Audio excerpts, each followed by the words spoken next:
Hello guys, इस video में बात करेंगे क्वालिटी फार्मास्यूटिकल्स के Q1 FY27 के नंबर्स के बारे में। कौन कॉल इनका हो चुका है तो उसको भी डिस्कस कर लेंगे एंड देखेंगे यहाँ पे quality pharma as of now and future में कैसी अपॉर्चुनिटी इन्वेस्टमेंट के लिए दिख रही है। क्वालिटी फार्मास्यूटिकल्स की बात करें दोस्तों, कल नंबर्स बहुत ज्यादा जबरदस्त डिलीवर किए थे। उसके बाद जो स्टॉक प्राइस आपने देखा यहाँ पे 20% का अपर सर्किट खा गया यहाँ पे स्टॉक। एंड ओवरऑल देखिए इस कंपनी का तो पिछले कुछ टाइम से मार्केट ने बहुत ज्यादा रिवॉर्ड किया है। इवन कि हमने Q4 से इसको यहाँ पे ट्रैक करना स्टार्ट किया था, मैंने डिस्कस किया था Q4 में। वहां से लेके अभी तक स्टॉक प्राइस की अगर बात करें तो 40 to 50% स्टॉक प्राइस यहाँ पे जंप कर चुका है। और मुझे यहाँ पे फार्मा सेक्टर्स के अंदर like one of the best small cap opportunity लग रही है यहाँ पे क्वालिटी फार्मा, क्योंकि यहाँ पे पिछले कुछ टाइम में स्टॉक प्राइस इतना ऊपर जाने के बाद भी वैल्यूएशंस कंफर्ट भी है यहाँ पे एंड ग्रोथ अपॉर्चुनिटी भी इनके पास बहुत अच्छी है। एंड मैंने यहाँ पे एक्स के ऊपर भी ट्वीट लिखा था और मतलब उससे पहले भी बताया था आपको, फार्मा सेक्टर को स्टडी करना, ट्रैक करना अभी बहुत ज्यादा इंपॉर्टेंट है। आने वाले 1-1.5 साल में यहाँ से इमेंस ग्रोथ वाले स्टॉक निकल के आ सकते हैं जो आपके मल्टीबैगर रिटर्न्स बना सकते हैं। और ऑफ कोर्स उसके लिए हमको कंटिन्यू ट्रैक करना है, ब्लाइंडली बाई करके बैठे नहीं रहना है। तो समझने की कोशिश करेंगे इस वीडियो के अंदर क्वालिटी फार्मा के बारे में कि किस तरफ यहाँ पे कंपनी जा रही है। देखो, इसका अगर आपको मतलब डीप में बिजनेस मॉडल समझना है तो उसके ऊपर मैंने पहले वीडियो बनाया हुआ है, लिंक डिस्क्रिप्शन बॉक्स में। लेकिन मैं थोड़ा सा मोटा मोटा इनका यहाँ पे बिजनेस मॉडल आपको समझा देता हूँ।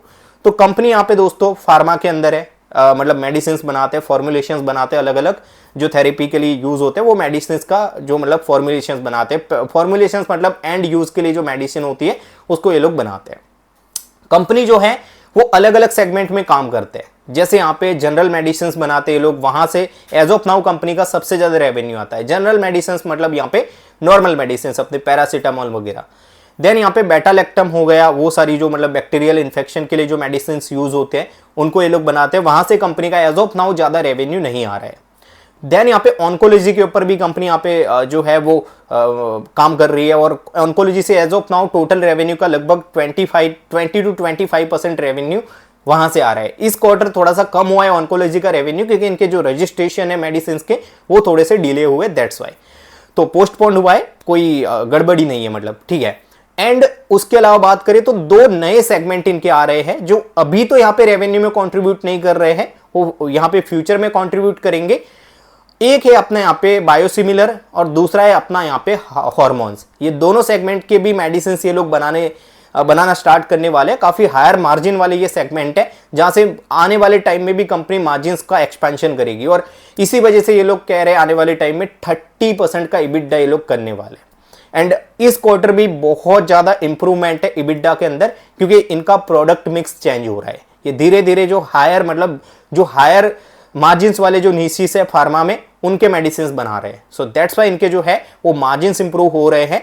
तो आइए चलते समझते हैं यहाँ पे नंबर्स कैसे इस कंपनी के, और यहाँ पे देन जो है वो मैं आपको डिस्कस करके बताऊंगा कौन कॉल के बारे में। एंड ये बायोसिमिलर वगैरह भी हम लोग यहाँ पे ट्राई करेंगे समझने की बीच बीच में। अगर आपको नॉलेज नहीं है फार्मा का तो, मुझे भी नहीं है भाई, मैं भी गलतियां कर सकता हूं, लेकिन पिछले कुछ टाइम से काफी टाइम से मैं ट्रैक कर रहा हूं तो काफी कुछ चीजें यहाँ पे समझ चुका हूं फार्मा के बारे में, तो वो समझाने की आपको कोशिश करूंगा। Let's begin with the numbers.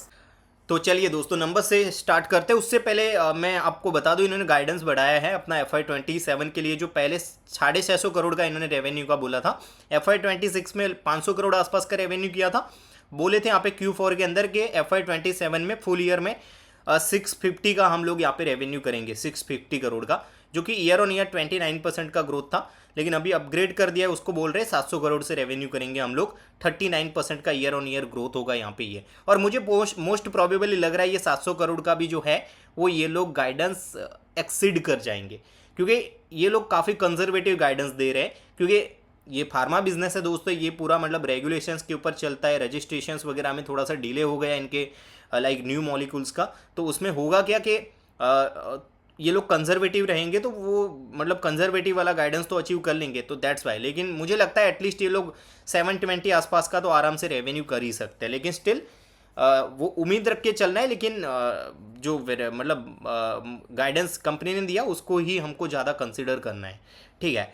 बाकी मार्जिन्स लेवल पर भी इन्होंने यहाँ पे गाइडेंस को अपग्रेड किया है। पहले 27-28% के मार्जिन्स का बोल रहे थे, अभी मतलब मार्जिन्स का तो उतना ही बोला है, लेकिन क्योंकि रेवेन्यू बढ़ेगा तो उस रेवेन्यू के ऊपर उतना ही यहाँ पे मार्जिन्स ये लोग अचीव करेंगे। लगभग 30 बेसिस पॉइंट का बोल रहे हैं कि 13 बेसिस पॉइंट से ज़्यादा हम लोग मतलब ज़्यादा मार्जिन्स हम लोग रिपोर्ट करेंगे। तो लगभग 190 टू 196 करोड़ का जो है वो ये लोग इबिडा करेंगे। एंड पहले बोला था 100 करोड़ का हम लोग पैट करेंगे, जो कि 15.3% का पैट मार्जिन्स था। अभी बोल रहे हैं यहाँ पे लगभग मतलब हाँ 110 करोड़ आसपास का पैट का बोल रहे हैं, ठीक है। और यहाँ पे भी बोल रहे हैं कि हम लोग 30 बेसिस पॉइंट से ज़्यादा हम लोग जो है वो मार्जिन्स रिपोर्ट करेंगे पैट लेवल के ऊपर। तो भाई जब भी कोई कंपनी यहाँ पे रेवेन्यू और यहाँ पे मार्जिन्स के लिए जो गाइडेंस दिया था उसको अपग्रेड करती है, तो फ्यूचर आउटलुक उस कंपनी का यहाँ पे मार्केट के लिए जो सेंटिमेंट है फ्यूचर आउटलुक के, वो काफ़ी ज़्यादा पॉजिटिव क्रिएट होते हैं। और दैट्स वाई कल देखा स्टॉक यहाँ पे 20% ऊपर चला गया। मैं हमेशा आपको हर वीडियो में बोलता हूँ कि अच्छी कंपनी वो कंपनी होती है जो कि अपना गाइडेंस बढ़ाए, और जो गाइडेंस बोला था एटलीस्ट वो करके दिखाए, मार्जिन्स इंप्रूवमेंट दिखाए, ठीक है। और अच्छी बात मेरे को ये मैनेजमेंट की ये लगती है दोस्तों यहाँ पे क्वालिटी फार्मा की, कि इनका मैनेजमेंट जो बोलता है वो करके दिखाता है। काफ़ी मैच्योर मैनेजमेंट है ये लोग, ऐसा नहीं कि हवा में बातें ज़्यादा, मतलब कुछ इमैच्योर मैनेजमेंट भी होता है जिसके ऊपर ट्रस्ट करना थोड़ा सा मुश्किल रहता है। इन लोगों ने FY26 के लिए भी जो रेवेन्यू गाइडेंस दिया था 500 करोड़ का, वो करके दिखाया। यहाँ पे 650 करोड़ का बोला था, अभी गाइडेंस को अपग्रेड करके बोल रहे हैं 700 करोड़ का करेंगे। मुझे फील हो रहा है 720 आसपास तो आराम से कर ही देंगे, क्योंकि बहुत ज़्यादा नए मॉलिक्यूल्स इनके आ रहे हैं। 2 यहाँ पे नए बिजनेस एंटर होंगे, लेकिन बायोसिमिलर और यहाँ पे हार्मोन्स वाला जो बिजनेस है इनका, हॉर्मोन्स कहते हैं उसको, सॉरी यहाँ पे वर्ड गलत बोला मैं, हॉर्मोन्स वाला जो बिजनेस है उसको ये इंक्लूड नहीं कर रहे, उसके अलावा ये लोग गाइडेंस दे रहे हैं। दैट्स वाई इन्होंने FY29 के लिए भी काफ़ी कंजर्वेटिव गाइडेंस दिया है 1000 करोड़ का रेवेन्यू का, लेकिन मुझे लगता है वो ज़्यादा ही कर लेंगे, 1200-1300 करोड़ तो आराम से कर सकते हैं। लेकिन वही यहाँ पे फार्मा बिजनेस है, यहाँ पे रजिस्ट्रेशंस वगैरह में डिले हो तो वो रिस्क को देखते हुए मैनेजमेंट थोड़ा सा कंजर्वेटिव गाइडेंस दे रहा है। अच्छी बात यह कि लोग यहाँ पे Q1Q भी जो है वो गाइडेंस देते हैं। जैसे बोला था कि Q1 के अंदर जो है हमारा Q4 में जो रेवेन्यू हुआ FY26 Q4 में उतना ही या फिर उसके आसपास ही हम लोग यहाँ पे रेवेन्यू करेंगे इन द Q1, और वही करके दिखाया, इवन के उससे बेटर। और Q4 हमेशा दोस्तों फार्मा सेक्टर के लिए जो H2 होता है स्पेशली Q4 वो काफ़ी ज़्यादा बेहतर होता है। तो Q1Q भी इन्होंने ग्रोथ दिखाया, आगे बात करेंगे हम लोग इसकी, ठीक है। देन यहाँ पे ये कुछ तो यहाँ पे इतना ज़्यादा मतलब कंपनी के बारे में ये कुछ यहाँ पे इंफॉर्मेशन है, ठीक है। ये कुछ यहाँ पे 250 करोड़ का रेवेन्यू था FY29 में, वो डबल होके अभी यहाँ पे लाइक 530 करोड़, सॉरी 503 करोड़ का हो गया इन लेस दैन 3 ईयर्स। अभी 700 करोड़ का रेवेन्यू गाइडेंस दिया फॉर द FY27। चलिए अभी यहाँ पे ये इनके यहाँ पे दोस्तों एज ऑफ नाउ 5 इनके प्लांट है, ठीक है, 5 प्लांट है इनके। और उसमें अगर देखोगे एक छठा प्लांट भी आ रहा है, उसकी बाद में बात करते हैं। ये इनका यहाँ पे जनरल मेडिसिन का प्लांट, अभी एज ऑफ नाउ सबसे ज़्यादा रेवेन्यू इनका यहीं से आता है। देन यहाँ पे सेकंड नंबर पर जो है वो ऑन्कोलॉजी का प्लांट जो है वो सेकंड हाईएस्ट रेवेन्यू अभी दे रहा है, मतलब टोटल रेवेन्यू में। देन बेटालैक्टम और यहाँ पे दोस्तों लाइक सेफालोस्फोरिन, ठीक है। 5वां जो प्लांट है बायोलॉजिक्स या फिर बायोसिमिलर कह लो। बायोसिमिलर क्या होगा दोस्तों, जैसे आप लोग मेडिसिन देखते होगे, कोई मेडिसिन होगी उसका पेटेंट खत्म, मतलब कोई मेडिसिन होती है वो काफ़ी महंगी मेडिसिन होती है मान लो, ठीक है। तो वो महंगी मेडिसिन अफोर्ड करना थोड़ा सा मुश्किल रहता है लोगों के लिए। तो देन ये लोग करते क्या है, उसी का एक मतलब रेप्लिकेट वर्जन बनाते हैं। उसका जब पेटेंट खराब होता है, मतलब ख़त्म होता है वो महंगी वाली मेडिसिन का, तो सेम यहाँ पे लाइक बायो इक्विवेलेंट वगैरह करके लोग यहाँ पे सेम मेडिसिन बनाते हैं जो कि इतना ही इफेक्टिव होती है, लेकिन प्राइस उसका कम रहता है, ठीक है। तो ऐसे दवाइयाँ का जो है वो अभी ये लोग क्लिनिकल ट्रायल वगैरह उनका चल रहा है। ये प्लांट से कोई भी रेवेन्यू एज ऑफ नाउ नहीं आ रहा है। रेवेन्यू इनका यही 4 प्लांट से आ रहा है, जनरल, ऑन्कोलॉजी, बेटालैक्टम और यहाँ पे सेफालोस्फोरिन। ये 4 प्लांट से रेवेन्यू आ रहा है। बायोलॉजिक वाला जो बायोलॉजिक्स वाला या फिर बायोसिमिलर कह लो, वो वाला जो प्लांट है उसका revenue as of now company नहीं मतलब ऑपरेशनल नहीं हुआ है। हार्मोन्स वाला जो इनका छठा प्लांट आ रहा है वो अंडर कंस्ट्रक्शन है, वो यहाँ पे H2 के अंदर Q3 या फिर Q4 में यहाँ पे कमीशन हो जाएगा, ठीक है। चलिए ये कुछ यहाँ पे और इन्फॉर्मेशन है, वो आप स्टडी कर सकते हो। ऑलरेडी मैंने इसके ऊपर वीडियो बनाया है, उसमें ये सारी इन्फॉर्मेशन है, लिंक डिस्क्रिप्शन बॉक्स में है, वो वाला वीडियो आप लोग जो है कंसिडर कर सकते हो। इनका क्या है दोस्तों, यहाँ पे ये लोग डाइवर्सिफाइड है बहुत ज़्यादा, लगभग 70+ कंट्रीज़ के अंदर ये लोग जो है वो मतलब क्या बोलते हैं, ये मेडिसिन या वगैरह यहाँ पे भेजते हैं, लाइक लेटिन अमेरिका हो गया, या फिर यहाँ पे नॉर्थ अफ्रीका हो गया, जैसे अल्जीरिया से भी इनका अच्छा खासा रेवेन्यू आता है, रसिया हो गया, मिडल ईस्ट हो गया, गल्फ के जो कंट्रीज़ है, तो हर जगह लगभग 70+ कंट्रीज़ के अंदर ये लोग जो है वो मेडिसिन को एक्सपोर्ट करते हैं, और एक्सपोर्ट से ही इनका रेवेन्यू आता है मेनली। तो इस वजह से क्या है कि ये कंपनी का जो है वो डिपेंडेंसी नहीं है किसी एक रीजन के ऊपर, तो वेल डाइवर्सिफाइड है ये लोग। एंड दूसरी बात, यहाँ पे ये लोग प्रोडक्ट वाइज भी बहुत डाइवर्सिफाइड है। जैसे मैंने आपको बताया, यहाँ पे शायद ही कोई कंपनी होगी जो कि इतने ज़्यादा निशिस के अंदर काम करती है फार्मा के अंदर, ठीक है। तो ये यहाँ पे कंपनी का एक मोट है। ये मतलब सारे ही ये लोग मेडिसिन बनाते हैं, टैबलेट, कैप्सूल, इंजेक्टेबल, बाकी कुछ क्रीम्स, लेकिन सबसे ज़्यादा इंजेक्टेबल जो दवाइयाँ होती है उससे इनका रेवेन्यू आता है 43%, देन यहाँ पे टैबलेट से 40%, और बाकी सबसे जो है वो ठीक ठाक रेवेन्यू आ जाता है। ये प्लांट वाइज रेवेन्यू भी इन्होंने दिया हुआ है यहाँ पे, 63% जो रेवेन्यू है Q1 का वो प्लांट 1 से आया है। एज आई टोल्ड, सबसे ज़्यादा रेवेन्यू इनका यहीं से आता है। 3 प्लांट थी यहाँ पे, जो ऑन्कोलॉजी वाला जो है वो 20% ही कंट्रीब्यूट किया है। ये वाला रेवेन्यू इनका Q4 में जो है वो 26% था, तो ये डिक्रीज हुआ है बिकॉज ऑफ इनके जो रजिस्ट्रेशन है इनके लाइक मॉलिक्यूल्स के, वो थोड़े से डिले हुए हैं, तो ये रेवेन्यू पोस्टपोन्ड हुआ है। देन यहाँ पे इनका प्लांट 2 बेटा लैक्टम, एंड देन यहाँ पे ये 5वां प्लांट तो एज ऑफ नाउ कमीशन हुआ नहीं है, और ये इनका जो है वो सेफालोस्फरिन, ठीक है। तो मेनली रेवेन्यू अभी 3 प्लांट से ही ज़्यादा आ रहा है इनका, ठीक है। चलिए देन अब बात करते हैं दोस्तों यहाँ पे नंबर्स की। रेवेन्यू इनका यहाँ पे अगर देखोगे आप लोग तो 112 करोड़ का रेवेन्यू 162 करोड़ आसपास का हो गया लगभग। यहाँ पे ईयर ऑन ईयर अगर देखोगे आप लोग तो समथिंग अबाउट 46% का ग्रोथ है। इबिड्डा अगर देखोगे 25 करोड़ का इबिड्डा, सीधा यहाँ पे 41 करोड़ का इबिड्डा हो गया। ये जो इबिड्डा है वो लगभग यहाँ पे 70% की ग्रोथ यहाँ पे है। एंड पैट यहाँ पे इनका 12 करोड़ का पैट सीधा 126 करोड़ का हो गया। पैट के अंदर लगभग 115% की यहाँ पे जंप है। क्वार्टर ऑन क्वार्टर भी इनके जो नंबर्स है वो बढ़े हैं, जैसे यहाँ पे लगभग 3-4% की ग्रोथ है, यहाँ पे भी ग्रोथ है। और पैट मार्जिन्स में मतलब पैट नंबर्स में चलो ग्रोथ है वो तो दिखता है, लेकिन मार्जिन्स में क्यू ऑन क्यू यहाँ पे इंप्रूवमेंट देख सकते हो। यहाँ पे 50 बेसिस पॉइंट का इंप्रूवमेंट, 24.8% के जो इबिड्डा मार्जिन्स थे वो सीधे यहाँ पे 25.3% के हुए। अगर यहाँ पे देखोगे आप लोग 16% के पैट मार्जिन्स यहाँ पे थोड़े स्टेबल रहे हैं, ठीक है, लेकिन इबिड्डा मार्जिन्स इनके इंप्रूव हुए हैं on a Q on Q base भी।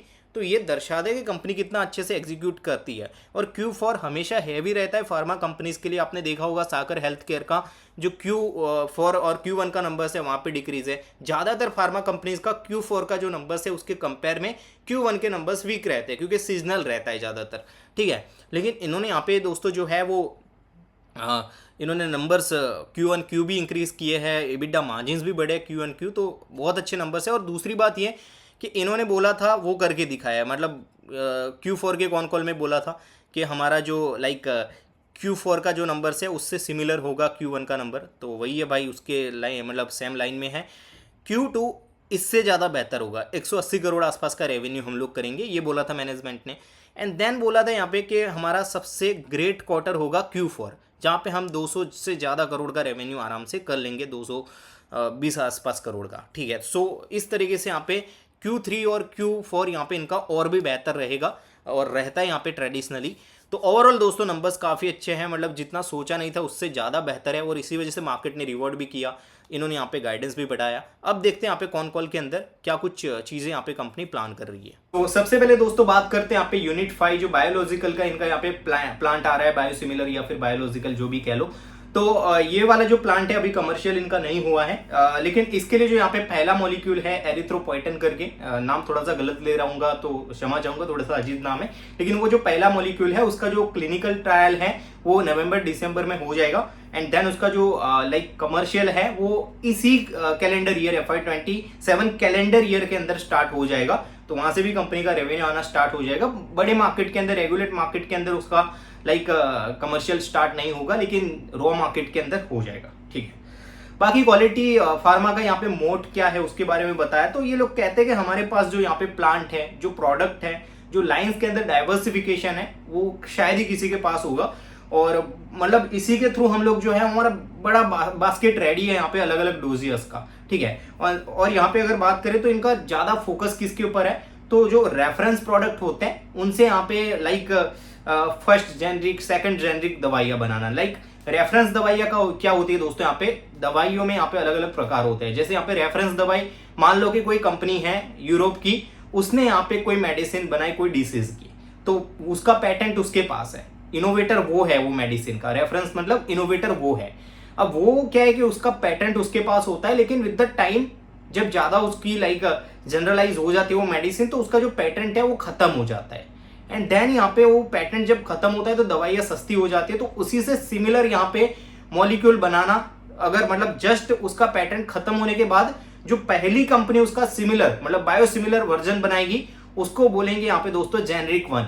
और यहाँ पे दूसरी कंपनी जो बनाएगी, मतलब दूसरा, मतलब मान लो कि कोई इंग्लैंड की कंपनी ने एक मॉलिक्यूल बनाया है, ठीक है, उसका पेटेंट उसके पास है, मान लो कि उसका पेटेंट कल यहाँ पे एक्सपायर हो गया, और आज यहाँ पे क्वालिटी फार्मा ने वही सिमिलर यहाँ पे मॉलिक्यूल के ऊपर कोई मेडिसिन बनाए, तो ये हो गया जेनरिक 1। और मान लो यहाँ पे कुछ दिन बाद दूसरी कंपनी ने बनाया, तो वो हो गया जेनरिक 2। तो इनका इसी के ऊपर फोकस है बायोसिमिलर के अंदर कि ऐसी अपॉर्चुनिटीज ढूंढे यहाँ पे, और ये जो गैप है यहाँ पे उसको जल्दी आइडेंटिफाई करें इन दोनों के बीच का, रेफरेंस प्रोडक्ट एंड यहाँ पे जेनरिक 1 जेनरिक 2, और उसको यहाँ पे फुलफिल करें।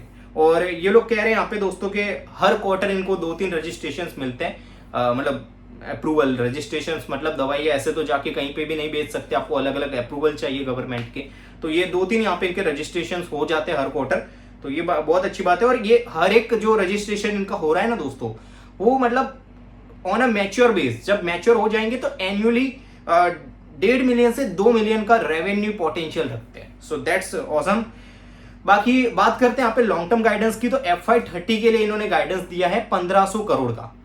लास्ट क्वार्टर इन्होंने FY29 के लिए इन्होंने बोला था कि हम लोग जो है वो 1000 करोड़ का रेवेन्यू करने वाले हैं, और 30 के लिए बोल रहे हैं सीधा 500 करोड़, ठीक है। तो क्या है कि 29 तक क्या है ना, इनका हार्मोन और जो ये हार्मोन एंड बायोलॉजिकल वाला जो बिजनेस है ना, उससे जो भी यहाँ पे रेवेन्यू आना है वो FY29 तक ये लोग काउंट नहीं कर रहे। दैट्स वाई इन्होंने 1000 करोड़ का रेवेन्यू का टारगेट दिया है फॉर द FY29, ठीक है, क्योंकि रजिस्ट्रेशन वगैरह में इनके लिए नया बिजनेस है, रजिस्ट्रेशन में दिक्कत हो सकती है, थोड़ा डिले हो सकता है। सो दैट्स वाई यहाँ पे उसमें अगर डिले होता है, सो दैट्स वाई इन्होंने थोड़ा सा कंजर्वेटिव गाइडेंस दिया है। बाकी मेरे को तो लाइक लगता ही है कि ये लोग जल्दी कर लेंगे और 1000 करोड़ नहीं ज्यादा ही रेवेन्यू करेंगे फॉर द FY29। लेकिन इन्होंने FY30 के लिए सीधा 1000 से 1500 करोड़ का क्यों बोला, क्योंकि दोस्तों यहाँ पे हार्मोन का भी रेवेन्यू आना स्टार्ट हो जाएगा तब तक, और बायोलॉजिकल जो मतलब बायोसिमिलर है उसका भी, ठीक है। बाकी अगर बात करें यहाँ पे जो इनका हार्मोन वाला जो प्लांट यहाँ पे जो यूनिट नंबर 6 यहाँ पे जिसका अभी कंस्ट्रक्शन चल रहा है, अभी तो वो अंडर कंस्ट्रक्शन है, वो बाय लाइक नवंबर से इनका यहाँ पे खत्म हो जाएगा, कंस्ट्रक्शन कमीशन हो जाएगा। और इमीडिएटली यहाँ पे अगर बात करें तो ये सारी इन्होंने चीजें अभी मतलब जो उसके लिए जो मॉलिक्यूल है वो भी इन्होंने रेडी करके रखे हैं, और इमीडिएटली सेल स्टार्ट हो जाएगा उसका ऑपरेशनल होते ही। और जो हार्मोन वाला प्लांट है उससे FY28 के अंदर 70 to 80 करोड़ का रेवेन्यू एक्सपेक्टेड है, और FY29 के अंदर सीधा यहाँ पे रैंप अप हो जाएगा रेवेन्यू, 200 करोड़ का रेवेन्यू यहाँ पे हार्मोन प्लांट से FY30 के अंदर FY29 के अंदर आएगा, और FY28 के अंदर 70 to 80 करोड़ का। अब दोस्तों यहाँ पे इनका एक BE प्रोग्राम चल रहा है। BE प्रोग्राम क्या है, बायो इक्विवेलेंट प्रोग्राम। अब ये बायोसिमिलर मेडिसिन बनाते हैं दोस्तों, मतलब सिमिलर मेडिसिन बनाते हैं, दूसरा वर्जन बनाते हैं एक ही मेडिसिन का। तो इनको क्या है कि बायो इक्विवेलेंट करके, बायो इक्विवेलेंट मतलब इक्वल, ठीक है, वो जो पैटेंट है उसके इक्वल वो परफॉर्म कर रही है या नहीं, तो दूसरे पेशेंट के बॉडी के ऊपर उनको ट्राई करके इनको प्रूव करना पड़ता है कि जो मेन मेडिसिन है, जो इनोवेटर मेडिसिन है, वैसा ही हमारा ये वर्जन है, उतना ही यहाँ पे इक्विवेलेंट है। तो इसको बोलते हैं यहाँ पे लगभग 40 मॉलिक्यूल का इनका बायो इक्विवेलेंट का प्रोग्राम चल रहा है, और वो यहाँ पे इनका लगभग FY27 तक खत्म हो जाएगा। 40 मॉलिक्यूल में से लगभग 7-8 मॉलिक्यूल का तो इनका खत्म भी हो गया है कमर्शियल, लाइक ये FY27 तक खत्म हो जाएगा। एंड लाइक नेक्स्ट ईयर से जो ये बायो इक्विवेलेंट वाले जो मॉलिक्यूल्स है उससे 80 to 100 करोड़ का रेवेन्यू इनका आएगा, और बाय द FY29 400 से 500 करोड़ का रेवेन्यू सिर्फ यहाँ पे इनका बायो इक्विवेलेंट से आएगा, ठीक है। कैपेक्स की बात करें तो टोटल यहाँ पे 185 टू 90 करोड़ का यहाँ पे कैपेक्स कर रहे हैं अलग अलग जगह पे। जैसे 70 करोड़ इनका यहाँ पे हार्मोन वाले प्लांट पे लग गया, 50 करोड़ इन्होंने ऑन्कोलॉजी वाला इनका जो फैसिलिटी है उसके एक्सपेंशन में लग गया। लाइक बायो इक्विलेंस वाला जो इनका चल रहा है उसके अंदर 25 से 30 करोड़, और बाकी यहाँ पे R&D वगैरह हो गए, इन हाउस R&D भी करते हैं। जैसे ये बायोसिमिलर के लिए ये लोग यहाँ पे थर्ड पार्टी R&D करवा रहे हैं। ये अपने क्या बोलते हैं, अल्जेरिया की कोई कंपनी है उससे, हिकमा करके, हिकमा मेडिसिन करके, हिकमा फार्मा करके शायद था। तो ये है। बाकी ऑन्कोलॉजी का जो एक्सपेंशन है दोस्तों, टोटल यहाँ पे 75 टू 80% के लाइक ये यूटिलाइजेशन पे पहुंच चुका है इनका ऑन्कोलॉजी वाला यूनिट। तो उसका जो है वो ये लोग लगभग उसमें 50 करोड़ का इन्वेस्टमेंट करके उसका जो टोटल कैपेसिटी है वो लगभग 45 टू 50% से बढ़ा रहे हैं। दैट्स वाई इन्होंने पहले क्या बोला था कि ये लोग ये FY27 के अंदर ऑन्कोलॉजी से इनका यहाँ पे 130 करोड़ का रेवेन्यू आएगा, लेकिन अभी बोल रहे हैं 100 टू 110 करोड़ का ही आएगा, क्योंकि इनके रजिस्ट्रेशन थोड़े से डिले हो चुके हैं एंड ये प्लांट भी यहाँ पे इनका रेडी होगा तो आगे जाके थोड़ा सा रैंप अप करेगा ऑन्कोलॉजी का जो रेवेन्यू है वो अभी थोड़ा सा आने वाले मतलब 1 साल तक वहां से ऑन्कोलॉजी से थोड़ा सा कम रेवेन्यू आपको दिखेगा।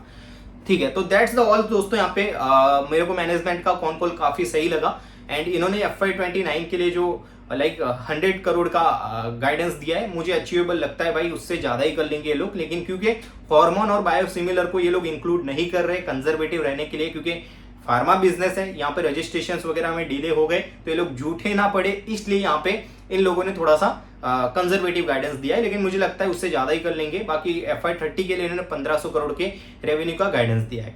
अब बात करें दोस्तों, ये कंपनी का जो स्टॉक है पिछले कुछ टाइम से बहुत भाग चुका है। आप देखे होंगे कल भी यहाँ पे अपर सर्किट खा गया था, लेकिन स्टिल अगर वैल्यूएशन वाइज देखोगे तो फॉरवर्ड पी FY27 के लिए जो है वो 29 आसपास का निकल के आता है फॉर द 40% ऑफ ग्रोथ। तो एज ऑफ नाउ भी वैल्यूएशन अगर आप लोग देखोगे तो रीजनेबल है। बाकी कोई बाय सेल रिकमेंडेशन नहीं है दोस्तों, डेफिनेटली कंटिन्यू ट्रैक करेंगे। फार्मा बिजनेस है, थोड़ा सा रिस्की रहता है। यहाँ पे रजिस्ट्रेशंस वगैरह में आप फेल हो गए या फिर डिले हो गए तो आपका रेवेन्यू डिले हुआ तो जो चीजें हैं वो थोड़े से रिस्की भी हो सकते हैं। तो कंटिन्यू ट्रैक करना है हमको क्वार्टर बाय क्वार्टर, और देन यहाँ पे देखेंगे हर क्वार्टर यहाँ पे जो चीजें बोली है उसको ट्रैक करने की कोशिश करेंगे। बाकी कोई कमेंट्स के अंदर आपके व्यू है, आपका कोई पॉइंट ऑफ व्यू है तो जरूर शेयर करोगे, हिंदी इंग्लिश किसी में भी। चैनल को सब्सक्राइब कर लीजिएगा नए हो तो। बाकी थैंक्स फॉर दी वॉचिंग।